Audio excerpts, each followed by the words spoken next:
A regenesis for humanity has begun. And it's begun at UPEACE in Costa Rica. We have every motive, opportunity, the know-how, the technologies available to us to accomplish this end and to fulfill it.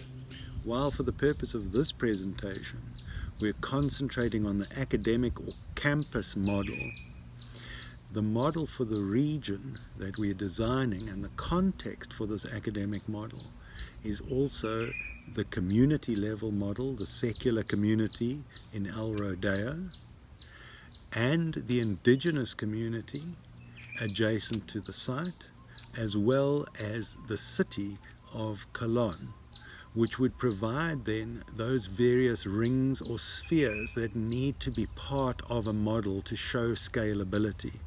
Each one of them will mirror each other and integrate with each other in meeting those various needs or requirements of human occupation, being the air and the water and the food and the soils and the biodiversity and carbon issues. All of the things listed in this design assignment are accomplished in each one of those areas separately, but together they provide a collaboration towards regional and global modeling for the full expression of all of those intentions of the Earth Charter and the fulfillment or proportionate fulfillment for that region of the Sustainable Development Goals. The elements that will be addressed in the model at the UPEACE campus will be the air, water, soils, minerals,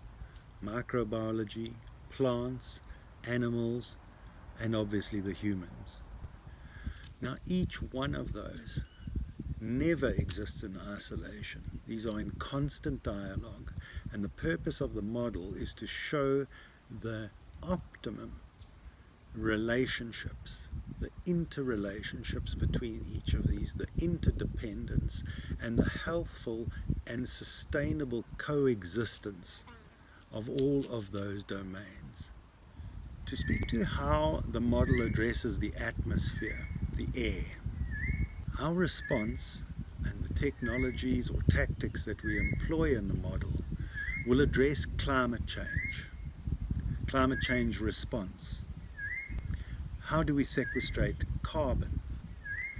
For the hydrosphere, the sphere of water and all of the cycles of water, we need each of those elements also represented in this model. We're going to model rainwater harvesting with different technologies, from tanks to holding the water in the ground, the management of water quality and natural systems for cleaning water, wastewater management through things like constructed wetlands and reed beds, the recycling and reuse of that water with appropriate technologies, water temperature management, stormwater management, the slowing down, the natural and man-made storage and preservation and conservation of water.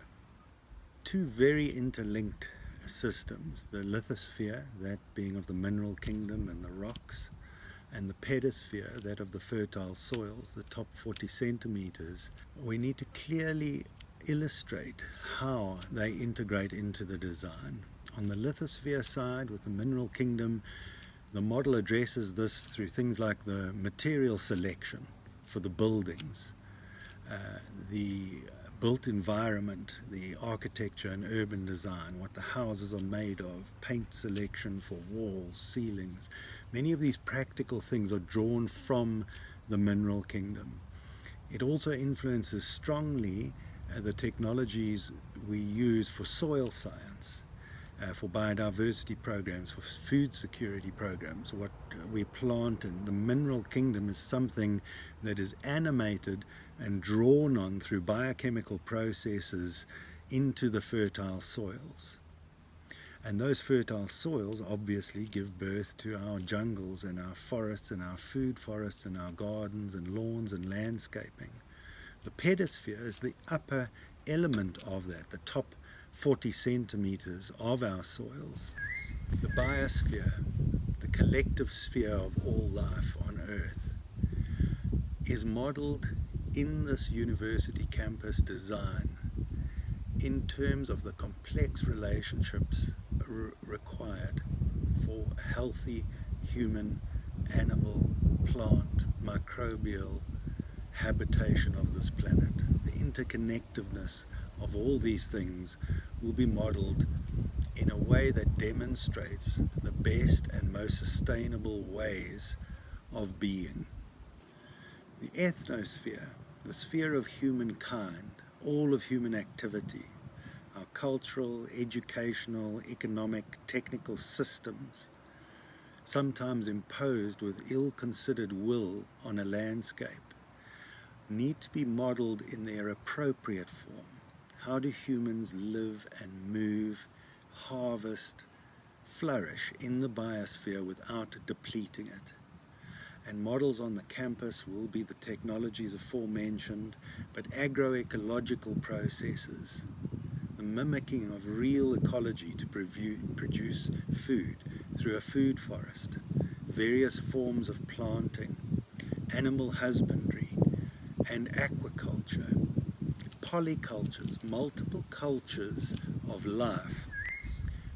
The critical nature of our collaboration with the University of Peace and the Earth Charter Institute cannot be overstated. We are at such an important point of our development and hold such a critical position in terms of influencing the minds and heart and hopefully the actions of global citizens wanting to know how do we manifest these things proportionately? What do we do as our part to overcome the hopelessness and the apathy that seems to be plaguing so many segments of our society? And as academia and as institutions mandated with a role of education, of upliftment, of offering of hope, I'm particularly excited by this work and the functionality and delivery that can come from this model.